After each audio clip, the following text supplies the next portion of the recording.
Good afternoon po, good afternoon mga kabeng-beng, especially kay Sir Andy ng Albay. Sir, ito na yung unit mo, Sir, A2K dual propellant na pwede sa PCP at pwede sa CO2.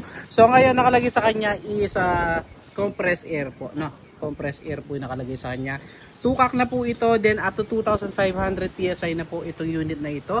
So yung mga naunang A2K is hanggang 2,000 PSI lang. So ito upgraded na po siya mga kabeng-beng. Then tukak ito. Naka BSA black powder 4x16x44 na scope.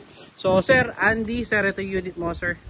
Test muna natin now para makita nyo, sir, yung patama niya, sir. So gagamitan natin pellets, mature pellets po. Ayan.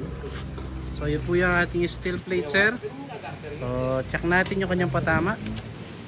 So ayan po yung unit natin. So first shot po tayo. First shot. First shot po tayo. Ayan po. Second shot.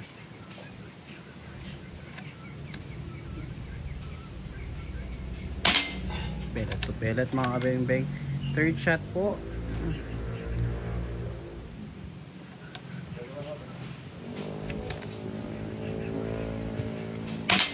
Ganda ito mga master. Pang-apat.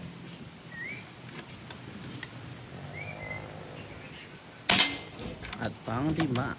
Patong-patong na lang po yung pellet, Sir Andy.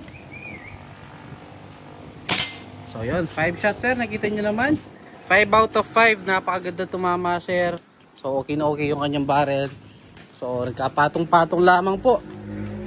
So salamat, Sir Andy, no? Pahintayin na lamang po ang new unit. Ayan po yung kanyang patama. Pinakamalit natin daliri, sir. Grabe, cover na cover. So salamat mga beng-beng again. Peace out.